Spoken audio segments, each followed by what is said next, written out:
दोस्तों नमस्ते, जय माता दी। मैं अपने चैनल स्वर्णम ऑडियो गिफ्ट पे आप लोग को स्वागत करती हूँ और दूसरा चैनल है नई ऑडियो। तो आप लोग दोनों पे जाइएगा और अपना को सपोर्ट करिएगा और प्रयास करिएगा। कैसे लगेगा आप लोग कमेंट करके जरूर बताइएगा। और ये गीत है करवा चौथ गीत है और बहुत प्यारा गीत है। बताइएगा। नाही चंदा उगेला, नाही चंदा उगेला, हो क्यों है चंदना, हो क्यों है चंदना। घूमे चारों तरफिया, हो क्यों है चंदना, घूमे चारों तरफिया, हो क्यों है चंदना। उगई वही राम के आंगनवा, हो क्यों न कर रनियाना, हो क्यों न कर रनियाना।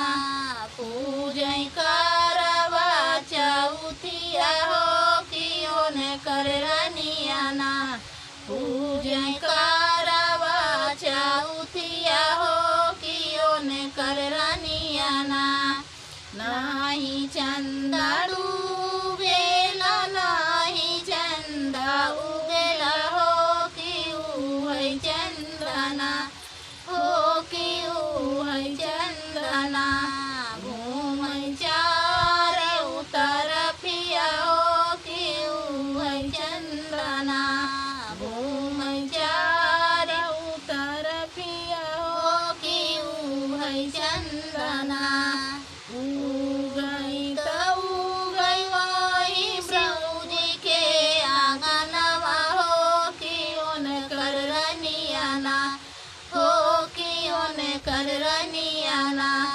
पूजै करवा चौथिया, हो क्यों न कर रनियाना, पूजै करवा चौथिया, हो क्यों न कर रनियाना। नाही चंदा डूबेला, नाही चंदा उगेला, हो क्यों है चंदना, हो क्यों है चंदना। घूमै चारों तरफिया, हो क्यों है चंदना, घूमै चारों तरफिया, हो क्यों है चंदना। उगई वही ब्रह्मा के आंगनवा, हो क्यों न कर रनियाना, हो क्यों न कर रनियाना। पूजै करवा चौथिया, हो क्यों न कर रनियाना, पूजै करवा चौथिया, हो क्यों न कर रनियाना।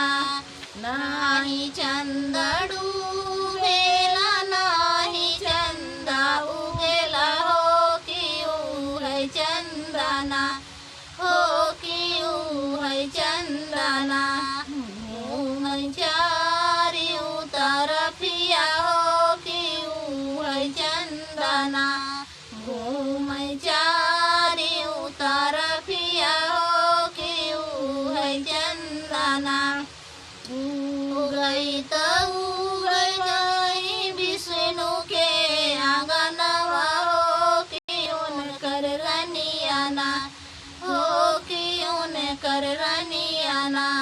पूजै करवा चौथिया, हो क्यों न कर रनियाना, पूजै करवा चौथिया, हो क्यों न कर रनियाना। नाही चंदा डूबेला, नाही चंदा उगेला, हो क्यों है चंदना, हो क्यों है चंदना।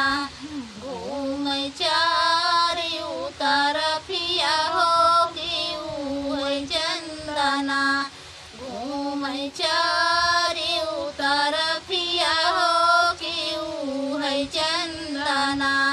उगई